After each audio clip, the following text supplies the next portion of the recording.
ಮೊದಲ 6 ರಾಶಿಯ ಫಲಾಫಲ ವಾರದ ಫಲಾಫಲ ಹೇಗಿದೆ ಅನ್ನೋದನ್ನ ನೋಡಿದ್ವಿ. ಕೊನೆಯ 6 ರಾಶಿಯ ಫಲಾಫಲ ತಿಳ್ಕೊಳ್ಳೋಣ. ಅದಕ್ಕೂ ಮುನ್ನ ಕಾಲರ್ಸ್ ಇದ್ದಾರೆ. ಕಡೂರಿನಿಂದ ನರಸಿಂಹಮೂರ್ತಿ ಅವರು ಕರೆ ಮಾಡಿದ್ದಾರೆ. ನಮಸ್ಕಾರ ನರಸಿಂಹಮೂರ್ತಿ ಅವರೇ. ನಮಸ್ತೆ ಮೇಡಮ್. ನರಸಿಂಹಮೂರ್ತಿ ಅವರೇ, ಯಾರ ಬಗ್ಗೆ ತಮ್ಮ ಪ್ರಶ್ನೆ? ಮೇಡಮ್ ನನ್ನ ಬಗ್ಗೆನೇ ಕೇಳಬೇಕಿತ್ತು ಮೇಡಮ್. ನರಸಿಂಹಮೂರ್ತಿ. ತಮ್ಮ ಡೇಟ್ ಆಫ್ ಬರ್ತ್ ಹೇಳಿ ಸರ್. ಮೇಡಮ್ 28/2/1989.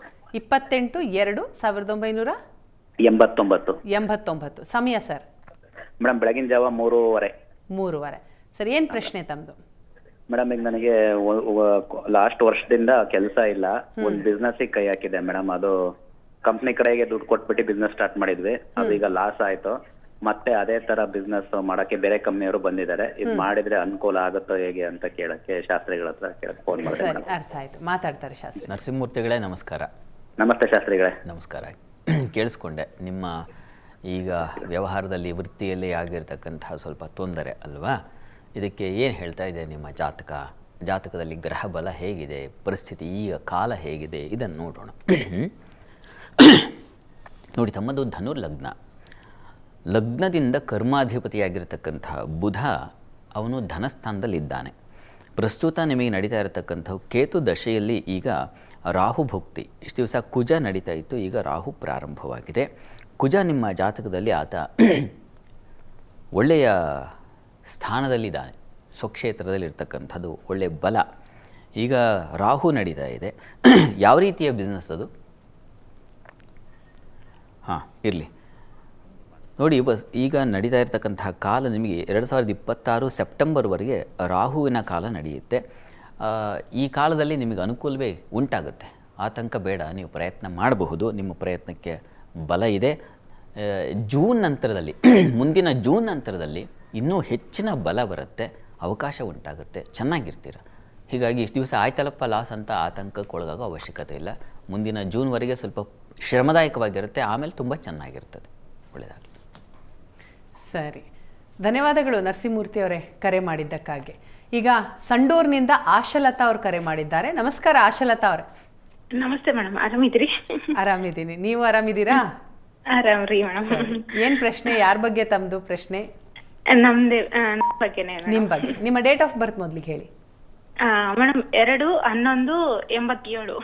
2/11/87. ಸಮಯ? ಹೌದ್ರಿ, ಸಮಯ 1:50 ಅಂತ ಅನ್ಕೊಂಡಿದೆ. ಮಧ್ಯಾಹ್ನ? ಬೆಳಗಿನ ಜಾವ. 1:50. 1:50. ಸರಿ, ಪ್ರಶ್ನೆ ಏನು? ಸ್ವಲ್ಪ ಆಸ್ತಿಯ ವಿಚಾರ ಸ್ವಲ್ಪ ಕೇಳ್ಬೇಕಿತ್ತು ಶಾಸ್ತ್ರಿಗಳ ಬಗ್ಗೆ. ನಂದು ಜೀವನ ಹೆಂಗಿದೆ? ಶಾಸ್ತ್ರಿಗಳ ಗುರುಭ್ಯೋ ನಮಸ್ತೆ ಸ್ವಾಮಿ. ನಮಸ್ಕಾರ. ನಮಸ್ಕಾರ. ತುಂಬಾ ಸಂತೋಷ ಆಗಿದೆ ನಿಮ್ ಜೊತೆ ಮಾತಾಡ್ಲಿಕ್ಕೆ. ಪ್ರತಿ ಆಯ್ತವಾರ ತಪ್ಪೇ ನಾವು ಈ ಕಾರ್ಯಕ್ರಮ ನೋಡ್ತೀವಿ. ತುಂಬಾ ಖುಷಿ ಆಗಿದೆ. ತುಂಬಾ ಸಂತೋಷ, ತುಂಬಾ ಸಂತೋಷ. ನೀವು 2ನೇ ತಾರೀಕು ಅಂತ ಹೇಳಿದ್ರಲ್ಲ, ಇದು ಬೆಳಗ್ಗೆ ಇದ್ರೆ 3 ಅಥವಾ 1 ರಾತ್ರಿನ? 2 ಬೆಳಿಗ್ಗೆ ಇದ್ರೆ 2? ಸ್ವಾಮಿ, ಅದ್ರ ಬಗ್ಗೆ ನನ್ಗೂ ಗೊತ್ತಿಲ್ಲ. ಅದು ಜಾತಕದಲ್ಲಿ ಬರೆದಿತ್ತು.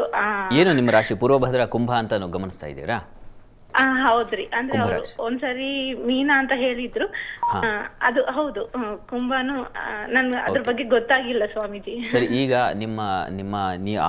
ಆ ದಿನಾಂಕದ ಪ್ರಕಾರ ಅದು ಕುಂಭ ರಾಶಿಗೆ ಬರುತ್ತೆ. ಹೀಗಾಗಿ ಕುಂಭ ರಾಶಿಯನ್ನ ಗಮನದಲ್ಲಿ ಇಟ್ಕೊಂಡು ನಾವೀಗ ಯೋಚನೆ ಮಾಡೋಣ. ನೀವು ಪಾಪ ಯಾವುದೋ ಆಸ್ತಿ ವಿಚಾರವಾಗಿ ಬರುತ್ತಾ ಇಲ್ವಾ ಅಂತ ಕೇಳಿದ್ರಿ. ನೋಡಿ, ಕುಂಭ ರಾಶಿಗೆ ನಿಮ್ಮ ರಾಶಿಯ ಆಗಿನ ಗ್ರಹ ಸ್ಥಿತಿಯನ್ನ ಗಮನಿಸ್ಕೊಂಡ್ರೆ ಅಲ್ಲಿ ಭಾಗ್ಯಸ್ಥಾನದಲ್ಲಿ ಯಾವುದು ಆಸ್ತಿ ಕಾರಕವಾಗಿರ್ತಕ್ಕಂತಹ ಸ್ಥಾನ ಇದೆಯೋ, ಆಸ್ತಿಗಳನ್ನು ತಂದುಕೊಡ್ತಕ್ಕಂತಹ ಸ್ಥಾನ ಇದೆಯೋ, ಅದು ಸ್ವಲ್ಪ ವೀಕ್ ಆಗಿದೆ. ಅಲ್ಲಿ ನೀಚನಾಗಿದ್ದಾನೆ ಸೂರ್ಯ. ಈ ಕಾರಣದಿಂದಾಗಿ ಅದು ಬರೋದು ಬಹಳ ಕ್ಲಿಷ್ಟದಾಯಕವಾಗಿದೆ ಅನ್ನೋದನ್ನು ಹೇಳ್ತಾ ಇದೆ. ಈಗಿನ ಪರಿಸ್ಥಿತಿ ಅಟ್ ಪ್ರೆಸೆಂಟ್ ಹೇಗಿದೆಯಪ್ಪ ಪರಿಸ್ಥಿತಿ ಅಂತಂದರೆ, ಈಗಿನ ನಿಮ್ಮ ರಾಶಿಗೆ ಗುರುಬಲ ತುಂಬ ಚೆನ್ನಾಗಿದೆ. ಗುರುವಿನ ಅನುಗ್ರಹದಿಂದ ಯಾರಾದರೂ ಹಿರಿಯರು ಅಂದರೆ ಗುರು ಸಮಾನರು ಇಂಥವರ ಮೂಲಕ ಹೇಳಿಸಿದ್ರೆ ಅದು ಸ್ವಲ್ಪ ಮಟ್ಟಿಗೆ ಸಹಾಯವಾದೀತು ಅನ್ನೋದನ್ನು ಹೇಳ್ತಾ ಇದೆ.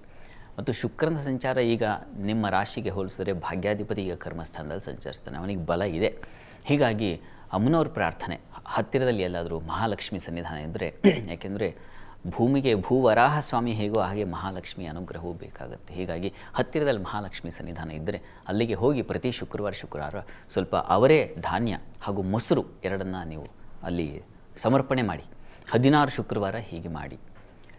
ಇದು ತುಂಬ ಸಹಾಯವಾಗುತ್ತೆ. ಮತ್ತು ನಿಮ್ಮ ಗುರುಪೀಠ ಅಥವಾ ಗುರುಸ್ಥಾನ ಅಂತ ಯಾರಿದ್ದಾರೋ ಅವರಿಂದ ಹಿರಿಯರ ಬಳಿ ಕೂತು ಮಾತಾಡಿ ಅವರ ವಿಶ್ವಾಸವನ್ನು ತಗೊಂಡು ಅವರ ಮೂಲಕ ಹೇಳಿಸಿದ್ರೆ ಅದು ಸಹಾಯವಾಗುತ್ತೆ ಅನ್ನೋದು ಕೂಡ ಸೂಚಿಸ್ತಾ ಇದೆ. ಆ ಪ್ರಯತ್ನ ಮಾಡಿ, ಒಳ್ಳೆಯದಾಗಲಿ. ಇನ್ನು ಬೆಂಗಳೂರಿನಿಂದ ವಾಸಂತಿ ಅವರು ಕರೆ ಮಾಡಿದ್ದಾರೆ. ನಮಸ್ಕಾರ ವಾಸಂತಿ ಅವರೇ. ನಮಸ್ಕಾರ ಮೇಡಮ್. ಯಾರ ಬಗ್ಗೆ ಕೇಳಬೇಕಾಗಿತ್ತು? ನಾನ್ ಮೊಮ್ಮಗನ ಬಗ್ಗೆ ಕೇಳ್ಬೇಕಾಗಿತ್ತು madam. ಮೊಮ್ಮಗನ ಬಗ್ಗೆ. ಮೊಮ್ಮಗನ ಡೇಟ್ ಆಫ್ ಬರ್ತ್ ಹೇಳಿ. 27/8/2014. 22 ಒಂದ್ ನಿಮಿಷ ಅಮ್ಮ. 22 27 27 27/8/2014. 8/2014. ಸರಿ, ಟೈಮ್ ಹೇಳಿ. ಬೆಳಗ್ಗೆ 6:30ಕ್ಕೆ. ಬೆಳಿಗ್ಗೆ 6:30. ಪುಬ್ಬ ನಕ್ಷತ್ರ ಸಿಂಹರಾಶಿ. ಆಯ್ತಾಯ್ತು. ಪ್ರಶ್ನೆ ಏನು? ಸುಮ್ನೆ ಗಲಾಟೆ ಹೇಳಿದ ಮಾತು ಕೇಳಲ್ಲ. ತುಂಬಾ ತುಂಟ ವಿದ್ಯಾಭ್ಯಾಸದ ಬಗ್ಗೆ ತಮ್ಮ ಪ್ರಶ್ನೆ ಅರ್ಥ ಆಯ್ತು. ಸರಿ ಸರಿ. ನಮಸ್ಕಾರ ವಾಸಂತಿ ಅವರೇ. ನಮಸ್ಕಾರ ಗುರುಜಿ. ನಮಸ್ಕಾರ ನಮಸ್ಕಾರ. ಹೇಗಿದೆ ವಿದ್ಯಾಭ್ಯಾಸ? ಮನೇಲೆಲ್ಲ ರಾಡಿ ಹಿಡಿದ್ರೆ ಗಲಾಟೆ ಮಾಡ್ತಾ ಇದ್ದಾರೆ, ಓದಲ್ಲ ಬರೆಯಲ್ಲ, ಇದು ಕಷ್ಟ ಆಗಿಬಿಡುತ್ತೆ, ಪಾಪ ಹಿಡಿಯೋದು ಕಷ್ಟ, ಈ ಥರ ಇದೆ ಪ್ರಸ್ತುತ. ನೋಡಿ, ಈಗ ಚಂದ್ರದಶೆಯಲ್ಲಿ ಗುರು ಭುಕ್ತಿ ನಡಿ ಇಷ್ಟು ದಿವಸ ಆಗಿತ್ತು, ಈಗ ಗುರು ಪ್ರಾರಂಭ ಹೋಯಿತು, ಗುರು ಕೂಡ ವ್ಯಯದಲ್ಲಿದ್ದಾನೆ. ಹೀಗಾಗಿ ವ್ಯಯದಲ್ಲಿ ಗುರು ಇದ್ದಾಗ ಆಲಸ್ಯವೂ ಬಂದುಬಿಡುತ್ತೆ, ಏನೊಂದು ಕೇಳದೇ ಇರತಕ್ಕಂಥ ಸಾಧ್ಯತೆ ಇವುಗಳನ್ನು ಸೂಚಿಸುತ್ತೆ. ನೋಡಿ, ಹತ್ತಿರದಲ್ಲಿ ಯಾವುದಾದ್ರು ಗುರು ಸನ್ನಿಧಾನ ಇದ್ದರೆ, ಗುರು ನೀವು ಯಾರನ್ನಾದರೂ ಗುರು ಅಂತ ಪೂಜಿಸ್ತಿರಲ್ಲ, ಪ್ರತಿ ಗುರುವಾರ ಹೋಗಿ ಇಂಥ ಗುರುವಿಗೆ ನಮಸ್ಕಾರ ಮಾಡ್ತೀನಿ ಅಂತ ಅಂತಿರಲ್ಲ, ಅಂಥ ಗುರು ಸನ್ನಿಧಾನಕ್ಕೆ ಸ್ವಲ್ಪ ಜೇನಿನ ಅಭಿಷೇಕ ಮಾಡಿಸಿ ಗುರುವಿನ ಸನ್ನಿಧಾನದಲ್ಲಿ. ಆ ಜೇನನ್ನು ಸ್ವಲ್ಪ ಪ್ರಸಾದ ತಿನ್ನಿಸಿ, ಅದರ ಮೂಲಕ ಬುದ್ಧಿ ಚುರುಕಾಗುತ್ತೆ.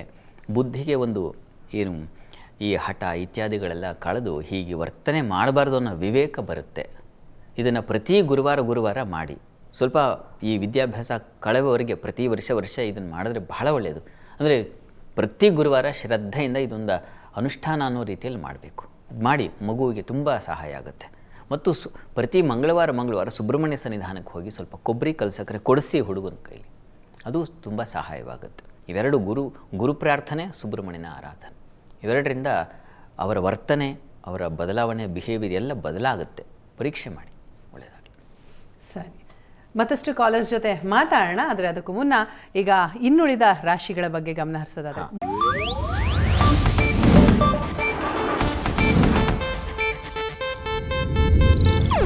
ಇದು ಏಷ್ಯಾನೆಟ್ ನ್ಯೂಸ್ ನೆಟ್ವರ್ಕ್ ಪ್ರಸ್ತುತಿ.